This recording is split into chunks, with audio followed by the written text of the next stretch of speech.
തെരഞ്ഞെടുപ്പിന്റെ വലിയ ചൂടിലേക്കെല്ലാം മണ്ഡലങ്ങളും മാറുന്നു. നമുക്കും എറണാകുളം മണ്ഡലത്തിൽ UDF സ്ഥാനാർത്ഥിയും സിറ്റിംഗ് എംപിയുമായ ഹൈബി ഈഡനാണ് നമുക്കൊപ്പം ഉള്ളത്. ഹൈബി, എന്താണ് തെരഞ്ഞെടുപ്പ് ചൂട്, അതിന്റെ ഒപ്പം തന്നെ വലിയ ചൂടിലേക്ക് സാഹചര്യങ്ങളെല്ലാം മാറുന്നു? അതെ, കാലാവസ്ഥ വലിയ ഉഷ്ണം നേരിടുന്ന ഒരു സമയം കൂടിയാണ്. അതുകൊണ്ട് പ്രധാന എതിരാളി കാലാവസ്ഥ തന്നെയാണ്. കാരണം കാലാവസ്ഥയാണ് ആദ്യം ഫൈറ്റ് ചെയ്യേണ്ടത്. കാരണം ഓരോ ദിവസം തോറും ഒരു 12 മണി സമയം, 1 മണി 2 മണി എന്നൊക്കെ പറയുന്നത് നമ്മൾ ക്യാമ്പയിൻ ഒരു മണ്ഡലത്തിലെ ഏറ്റവും പീക്കായി നിൽക്കുന്ന വ്യക്തികളെ കാണുന്നതാണെങ്കിൽ പോലും അത് വളരെ ക്രൂഷ്യലായിട്ടുള്ളൊരു സമയമാണ്. ആ സമയത്താണ് ഏറ്റവും കൂടുതൽ ചൂട് അനുഭവപ്പെടുന്നത്. അപ്പൊ നമ്മളിപ്പോ ഈ വന്ന സ്ഥലം എന്ന് പറയുന്നത് മത്സ്യത്തൊഴിലാളികളെ സംബന്ധിച്ച് ഈ സംസ്ഥാനത്ത് നടക്കുന്ന ഏറ്റവും വലിയ പദ്ധതികളിൽ ഒന്നാണ് ഈ കൊച്ചി ഫിഷറീസ് ഹാർബറിന്റെ നവീകരണം. എത്രയോ വർഷങ്ങളായി ഇവിടുത്തെ ആളുകൾ, ബോട്ടുടമകൾ, മറ്റാളുകൾ ആഗ്രഹിക്കുന്ന ഒരു പദ്ധതിയാണ്. ആ പദ്ധതിക്കാണ് അല്പം വൈകിയാണെങ്കിലും അല്പം ഇഴഞ്ഞു നീങ്ങിയതാണെങ്കിലും ഇന്ന് പൂർണ്ണ തോതിൽ അതിന്റെ പ്രവർത്തനം നടന്നുകൊണ്ടിരിക്കുന്നത്. മത്സ്യത്തൊഴിലാളികളെ സംബന്ധിച്ച് 10,000-കണക്കിന് വരുന്ന ആളുകളുടെ ജീവനും ജീവനോപാധിയും ഇത് സംബന്ധിച്ച് നിലനിൽക്കുന്ന ഒരു സാഹചര്യമുണ്ട്. അപ്പോൾ ഇത് കഴിഞ്ഞ 5 വർഷക്കാലത്തെ വികസന പദ്ധതികളിൽ ഏറ്റവും പ്രധാനപ്പെട്ട ഒന്നാണ്. വലിയ ഇടപെടൽ നടത്താൻ കഴിഞ്ഞു. പാർലമെന്റിൽ നിരവധി തവണ അത് ഉന്നയിച്ചു.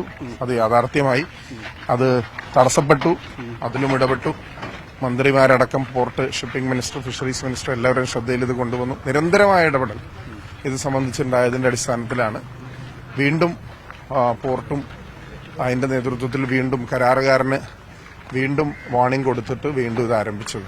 ഇത് ഇവിടത്തെ പശ്ചിമ കൊച്ചിയിലെ മത്സ്യത്തൊഴിലാളികളെ സംബന്ധിച്ച് ഇവിടത്തെ ആളുകൾ മാത്രമല്ല, ഇതര സംസ്ഥാനങ്ങളിലെയും ഇതര ജില്ലകളിലെയും ആളുകളും ഇതിലുണ്ട് എന്നുള്ളതാണ് അതിന്റെ ഒരു പ്രത്യേകത.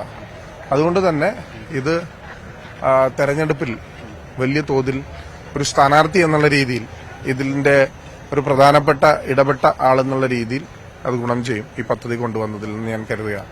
എങ്ങനെയാണ് ടൈം ഷെഡ്യൂൾ ചെയ്യുന്നത്? രാവിലെ എത്ര മണി മുതൽ രാവിലെ സാധാരണ ഹാർബറിലൊക്കെ വരുമ്പോൾ ഒരു 5 മണി സമയത്താണ്. ഇപ്പൊ മുനമ്പം ഹാർബറിലും കാളമുക്ക് ഹാർബറിലും ഒക്കെ 5 മണിക്ക് തന്നെ നമ്മൾ തുടങ്ങി. ഇവിടെ ഒരല്പം വൈകിയാണ്, കാരണം നോമ്പ് കാലമാണ്, വെള്ളിയാഴ്ചയാണ്. അതിന്റേതായ പ്രയാസങ്ങളും ബുദ്ധിമുട്ടുകളും ഉണ്ട്. പക്ഷെ മുഴുവൻ ആളുകളും സഹപ്രവർത്തകരും ഞങ്ങളോടൊപ്പം ഇതിലുണ്ട്. ഇന്ന് ഈ മേഖലയിലാണ് ഞാൻ ജനിച്ച സ്ഥലമാണ് തോപ്പുംപടി. അപ്പൊ ഇവിടുത്തെ എല്ലാ വീടുകളെയും വ്യക്തിപരമായി അറിയാവുന്ന ഒരാളെന്നുള്ള രീതിയിൽ കഴിഞ്ഞ തവണത്തെക്കാൾ വലിയ ഭൂരിപക്ഷത്തിൽ ഇവിടുന്ന് വിജയിക്കാൻ കഴിയുമെന്നാണ് ഞാൻ പ്രതീക്ഷിക്കുന്നത്. എന്താണ് ഈ മണ്ഡലത്തെ സംബന്ധിച്ചിടത്തോളം ശുഭപ്രതീക്ഷ നൽകുന്നത്? എന്താണ് കൂടുതൽ സാഹചര്യം? അല്ല, ഒന്ന് രാഷ്ട്രീയം തന്നെയാണ്. സാധാരണക്കാരായ ജനങ്ങൾ സംസ്ഥാന സർക്കാരിന്റെ പ്രവർത്തനങ്ങൾ, ക്ഷേമ പെൻഷൻ ലഭിക്കാത്തത് തുടങ്ങി മാൻ ആനിമൽ കോൺഫ്ലിക്റ്റ് വരെയുള്ള നീണ്ടുകിടക്കുന്ന വിഷയങ്ങളെക്കുറിച്ച് അസ്വസ്ഥരാണ്. അത് സംസ്ഥാനത്ത് അരങ്ങേറുന്ന കൊലപാതകങ്ങളാണെങ്കിലും മരണങ്ങളാണെങ്കിലും എല്ലാം ജനങ്ങൾക്ക് വലിയ ആശങ്കയുണ്ട്. ഈ ഭരണത്തോടുള്ള വലിയ വിയോജിപ്പ് ഈ തെരഞ്ഞെടുപ്പിൽ പ്രകടിപ്പിക്കുമെന്ന് ഞാൻ വ്യക്തമായി കരുതുകയാണ്. അതോടൊപ്പം തന്നെയാണ് കേന്ദ്ര സർക്കാർ പൌരത്വ ഭേദഗതി നിയമമടക്കം ഒരു രാജ്യത്തെ മതത്തിന്റെ അടിസ്ഥാനത്തിൽ പൌരത്വം കൊടുക്കുന്നതിൽ വിഭജിക്കുന്ന ഒരു ഫാഷിസ്റ്റ് ഭരണകൂടം ഇന്ന് ഇന്ത്യ രാജ്യം ഭരിക്കുന്നു. അതിനെതിരെയുള്ള ഒരു വികാരം പ്രകടിപ്പിക്കാനുള്ള ഒരു വലിയ അവസരമാണ്. ഇന്ത്യൻ നാഷണൽ കോൺഗ്രസിന് മാത്രമാണ്, ഐക്യജനാധിപത്യ മുന്നണിക്ക് മാത്രമാണ് ഈ പറയുന്ന ഈ രാജ്യത്തിന്റെ ബഹുസ്വരത നിലനിർത്താൻ കഴിയൂ എന്നുള്ളതാണ് ഇതിലൂടെ തെളിയിക്കപ്പെടുന്നത്. 60 വർഷം ഇന്ത്യ മഹാരാജ്യം ഭരിച്ചപ്പോൾ ഒരു തരത്തിൽ ഇത്രയുമുള്ള വിവാദങ്ങൾ ഉണ്ടായിട്ടുള്ള ഒരു ഇൻക്ലൂസീവ് ഇന്ത്യ എന്ന ആശയം നിലനിർത്താൻ കഴിഞ്ഞ ഒരു പാർട്ടിയാണ് കോൺഗ്രസ്. അതുകൊണ്ട് തന്നെ അതിന് ഞങ്ങൾ വോട്ട് ചോദിക്കും. അതോടൊപ്പം തന്നെ പാർലമെന്റേറിയൻ എന്ന രീതിയിൽ കഴിഞ്ഞ 5 വർഷക്കാലം ഞാൻ എന്താണ് ചെയ്തത്, എന്റെ ഒരു വിലയിരുത്തൽ കൂടിയായി ഈ തെരഞ്ഞെടുപ്പ് മാറും എന്ന് ഞങ്ങൾ കരുതുകയാണ്. ഒപ്പം തന്നെ ഈ ഇതിലേക്ക് വരുമ്പോൾ തുടക്കത്തിൽ കഴിഞ്ഞ വട്ടം നമുക്ക് മത്സരിക്കുമ്പോൾ ഉണ്ടായിരുന്ന ഒരു ബാനർ ഞങ്ങളുടെ ചുള്ളം നേതാവ് എന്നുള്ള രീതിയിലേക്കായിരുന്നു. അത് ഇന്ന് മാറി ഉത്തരവാദിത്വ സ്വഭാവത്തിലേക്ക്. അന്നും പ്രായം 5 വർഷം കഴിഞ്ഞില്ലേ, 40 വയസ്സായി. അപ്പൊ സ്വാഭാവികമായിട്ടും ചെറുപ്പക്കാരൻ എന്നുള്ള ടാഗൊക്കെ പതുക്കെ മാറ്റേണ്ട ഒരു സമയമാണ്. എങ്കിലും ഊർജ്ജസ്വലതയ്ക്ക് കുറവൊന്നുമില്ല. പിന്നെ എതിർചേരിയിൽ നിൽക്കുന്ന ആളുകളും എല്ലാം എന്നെക്കാൾ പ്രായമുള്ള ആളുകളായതുകൊണ്ട് അവരായിട്ട് പിടിച്ചു നിന്ന് പോകുന്നു, അത്രേ ഉള്ളൂ. എങ്ങനെയുണ്ട് രാവിലെ കുടുംബത്തിന്റെ ഒരു സപ്പോർട്ട്? രാവിലെ തൊട്ട് ഇറങ്ങി അവരെല്ലാരും, എന്റെ വൈഫ് മറ്റൊരു ലെവലിൽ നിന്ന് ക്യാമ്പയിനിന് നേതൃത്വം കൊടുക്കുകയാണ്. അപ്പൊ എല്ലാവരും വീട്ടിൽ ഇൻവോൾവ് ആണ് ക്യാമ്പയിനുമായി ബന്ധപ്പെട്ട്. അപ്പൊ അതുകൊണ്ട് അവർക്ക് അറിയാം അതിന്റെ പ്രയാസം എന്താണ്, ബുദ്ധിമുട്ട് എന്താണെന്നുള്ളത്. അതുകൊണ്ട് അവര് അതുമായി പരിപൂർണമായി സഹകരിച്ച എല്ലാ സഹായം നമുക്ക് നൽകിക്കൊണ്ടിരിക്കുകയാണ്. ഇന്ന് ദേശീയ രാഷ്ട്രീയത്തിൽ തന്നെ വലിയ രീതിയിൽ വലിയ സംഭവങ്ങൾ ഉണ്ടാവുന്നു. കേജ്രിവാളിനടക്കം അറസ്റ്റ് ചെയ്യുന്ന ഒരു സാഹചര്യം ഉണ്ടായിരിക്കുന്നു. അല്ല, കോൺഗ്രസ് മുന്നോട്ട് എപ്പോഴും പറയുന്ന ഒരു കാര്യമാണ് ഈ രാജ്യത്തിന്റെ ജനാധിപത്യം കശാപ്പ് ചെയ്യപ്പെടുന്നു എന്ന് വളരെ കൃത്യമായി ഞങ്ങൾ നിരന്തരമായി ആവർത്തിച്ചുകൊണ്ടിരിക്കുന്ന കാര്യം. എന്തുകൊണ്ടാണ് കോൺഗ്രസ് ഭരിക്കുമ്പോൾ ഇത്തരത്തിൽ പ്രതിപക്ഷ പാർട്ടികളെ വേട്ടയാടാത്തത്? അവരുടെ ബാങ്ക് അക്കൌണ്ടുകൾ മരവിപ്പിക്കുന്നില്ല, അവരെ ഇഡിയോ എൻഫോഴ്സ്മെന്റോ CBIയോ അവരുടെ പുറകെ പോകുന്നില്ല. അപ്പോൾ ഈ രാജ്യത്ത് പരിപൂർണമായ ഫാഷിസ്റ്റ് നിലപാടുകളുമായി ഒരു ഭരണകൂടം മുന്നോട്ട് പോകുകയാണ്. ആ ഭരണകൂടത്തിനെ ചെറുക്കാനും പ്രതിരോധിക്കാനും പ്രതികരിക്കാനും പ്രതിഷേധിക്കാനും എല്ലാം കോൺഗ്രസിന്റെ നേതൃത്വത്തിൽ ഒരു മുന്നണി അധികാരത്തിൽ വരണം. പക്ഷെ ആ ഇന്ത്യ അലയൻസ് എന്ന ആശയത്തോട് ഇടതുപക്ഷം ഇന്ന് മാറി നിൽക്കുന്നു എന്നുള്ളത് അവരിതിനെല്ലാം സഹായകരമായ നിലപാടാണ് സ്വീകരിക്കുന്നത്. ഞങ്ങള് ഭരണമുണ്ടായിരുന്ന 3 തവണ അടുപ്പിച്ച് ഭരണമുണ്ടായിരുന്ന ഡൽഹിയിൽ ആം ആദ്മി പാർട്ടി വന്നു.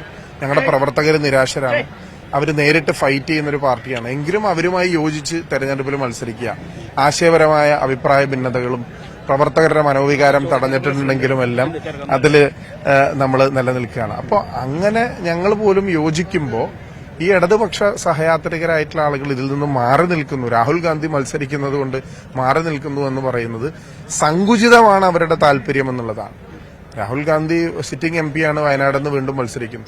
രാഹുൽ ഗാന്ധി മത്സരിക്കരുത് എന്ന് പറയുന്നത് തന്നെ സങ്കുചിതമായ ഒരു കാഴ്ചപ്പാടാണ്. അതുകൊണ്ടാണ് ഞാൻ പറഞ്ഞത് ഈ രാജ്യത്ത് 60 വർഷം ഇന്ത്യൻ നാഷണൽ കോൺഗ്രസ് ഭരിച്ചപ്പോൾ ഇല്ലാതിരുന്ന അല്ലെങ്കിൽ നിലനിന്നിരുന്ന ജനാധിപത്യ സംവിധാനങ്ങൾ, മതേതര സങ്കല്പങ്ങൾ, അതിനെല്ലാം തച്ചുടയ്ക്കുന്ന പ്രവർത്തനങ്ങളുമായിട്ടാണ് BJP മുന്നോട്ട് പോകുന്നത്.